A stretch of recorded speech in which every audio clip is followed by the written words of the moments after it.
Hi, this is Public Access TV, and you're watching Buddie.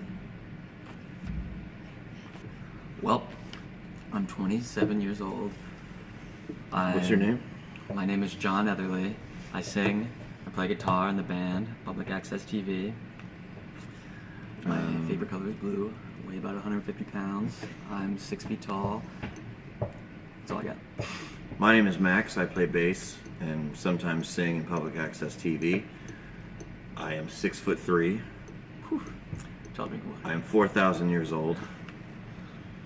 And I'm excited to be in Dublin. No. No? I mean, we're happy with it. That's what counts. No. That's nothing. I mean, we just want to do more. We're very appreciative for the tours that we have been able to do, and the fact that we've been able to make records at all to begin with. We are very fortunate. Yeah, but I don't feel like there's really felt any pressure. I mean, anytime that we get, good news of doing something exciting, we're just all excited. Like, it doesn't feel overwhelming. No, really. No, we again, like there's no pressure. And we're pretty used to it. Like, we go on tour. We've been touring for a good amount of time. We're veterans at this point. It's definitely talked about. Yeah. I think from playing the first record, just from playing live, from a live perspective, I think we just wanted to be able to breathe a little bit more on stage, I think. Because a lot of the songs, even songs in the album, came from improvised jams that we would do during the show. Or at sound check. Or at sound check, yeah. Yeah. So we wanted to kind of incorporate that into the song and feel like we could have something that, grooves. Yeah, something, you can kind of get into it and without a quick change coming at you. Yeah, less choppy. Yeah. Dead on with your... Yeah, but we definitely, we like music like that as well, We like both types of music. Quick and choppy, and we also like grooving, steady music. Well, we're really into the demo process, so we kind of demo everything. There was a studio, or not a studio, but a basement underneath a bar in the East Village, where we live, and we'd go down there and kind of make the demos. And I don't know. I do a lot of the writing, and then I write with Max, and then we kind of finish things, and I don't know. I guess there's a certain amount of just locking yourself away and just writing shit. With this one going into the studio, is all pretty much kind of written. It wasn't well, what do we do now in the studio? No, it's it was already kind of, everything was demoed. Yeah, but that's why it was fortunate to record with the guy that produced this new record, because he was really good at just amplifying anything that sounded kind of sweet. But demos also kind of have this shitty mud over them, so it's not really hi-fi.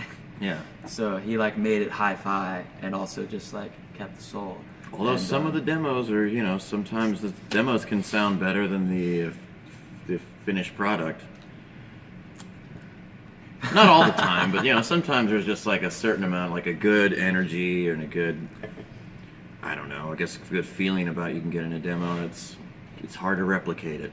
It's good if you go into it, if you make a demo and then you go into the studio and if you're not too precious about trying to recreate the same thing, because it's not necessarily the sound that you want to recreate. It's just the having a good time in it, having a good energy that you want to recreate. So sometimes if you're just trying to recreate something for the sake of making it sound a little bit more quality, it can be real sterile and lose a little bit of soul.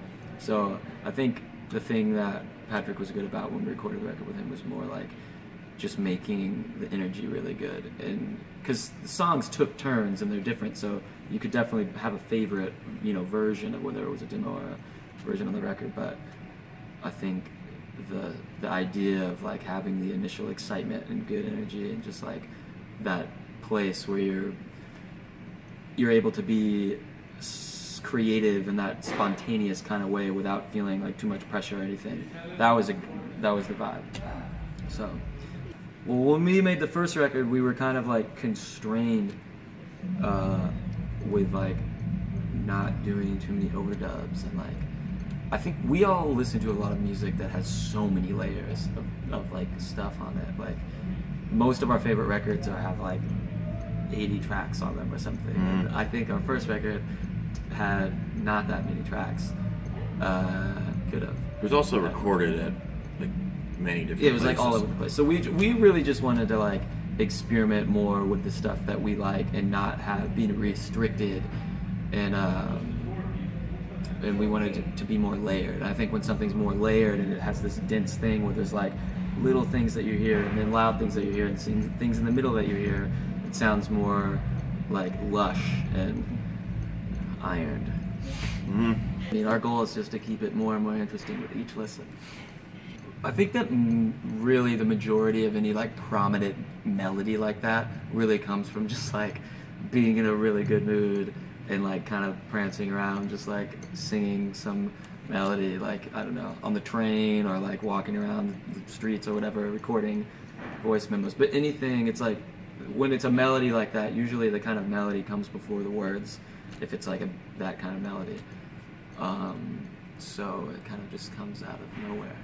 It's a gift from God. It's not really like you could. It's not like a exact science. Yeah. You can do it every single time. But I think it's mood. Like it's like Yeah. if a big happy melody like that, I think you gotta kind of be in a good mood to like. It's an emotion. To come to you. If you're in a bad I mood, mean, luckily we're all so manic that we get to capture all the different Yeah. emotions. I think this record has a much broader like emotional soundscape than the first record does.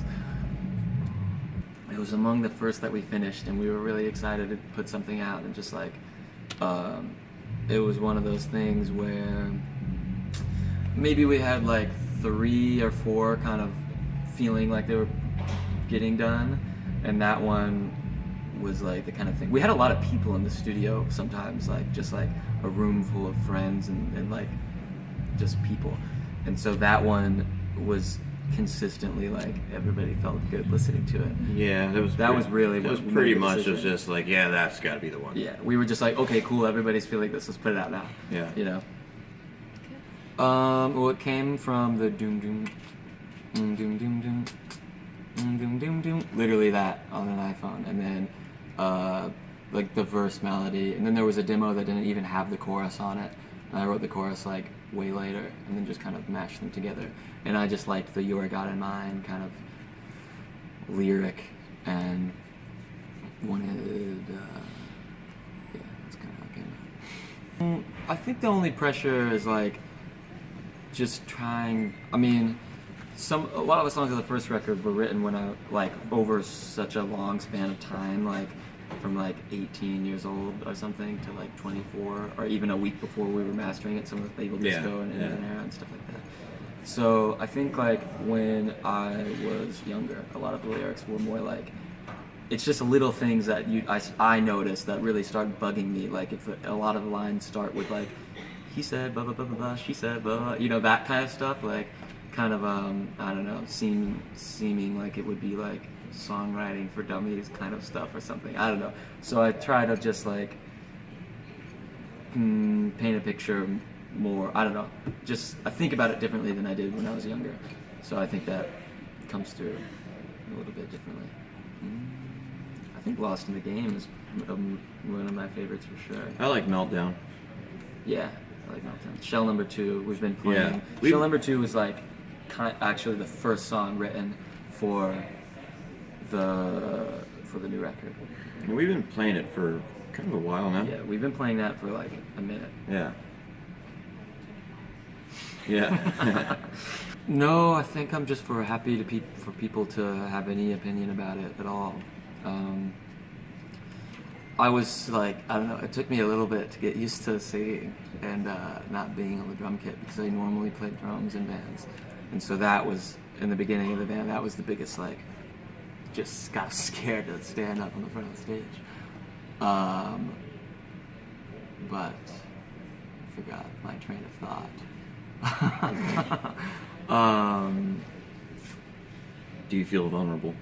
No, I was gonna say that a lot of the times I'd be like, oh man, like I've been like doing this for so long. Like I'm sure some of us feel that way, and was thinking like, you know, really, I feel like I don't know. I feel like I haven't been doing the music that long in some ways because I only feel like I've really been doing it as long as I've been in this band, because that was the beginning of it being the kind of experience that was like not just like being a guy that maybe goes on a tour and then somebody else. I was always like the kind of auxiliary person that wasn't necessarily in a band, and so us being like, you know, the kind of unit that we are, and some of us have known each other for a really long time, and that all kind of like finally coming together and then feeling like a little bit more on the line with what I'm saying or writing, but just because it's, you know, because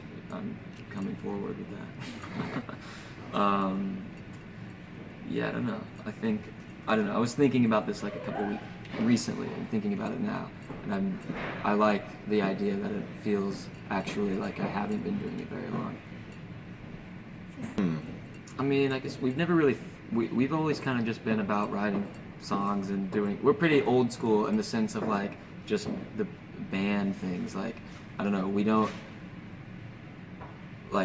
we do like brand it, I guess, but it's very unintentional. We kind of just like what we like, and I think that I think that anybody in this band has liked what they've liked for such a long time that it doesn't feel like some like, oh, we're gonna try this now, we're gonna like change it up and we're gonna dress like this, so we're gonna make it sound all like this and have reverb and whatever. Like, I think that we've been pretty true to ourselves from the get-go, so I don't know if we'll like run into that problem. I would like to run into that problem. But it's important to always stay hungry. Yeah, I mean, I think that's the thing. We're never enough. Yeah. So, I mean, it's a good plug. You know, but you know, we're very appreciative we're very grateful to be where we are. But I don't know, like, are we gonna you're asking if we were like a big and famous band, then would we be like a stale big and famous band? I guess. Like, are we gonna become one of those I hope bands that so. like had like 2 good albums and then they keep Right. putting records up they're really bad? Yeah, I don't want that to happen. No. I think like what will happen is like we'll make a first record and it's like a good like first live record. We make our second one and it's like we kind of like broaden and we like work with a few more colors, and then I think the third one is like we make it even more of like a big rock and roll record. Yeah. And I like almost like just more like Ziggy style. Historically, the third album of a band is always the best one, or it's the kind of the most popular one. In a year from now. Yeah, I guess when we're Done with this cycle. Yeah, it's nice though. We were having band practice for this tour. This is the first tour of the new record. And this is the first show tonight also, and we have run into the problem that now we're like, what songs do we play? Like, we have all these. We don't really ever play longer than 35 minutes or 40 minutes tops, and so now we really have to be selective with what songs we play because we still have to play the old ones, Getting and we in- need to play the new ones. Yeah. We're getting a good kind of catalog of It's like the material. best of. Best of. UK, the audience is much.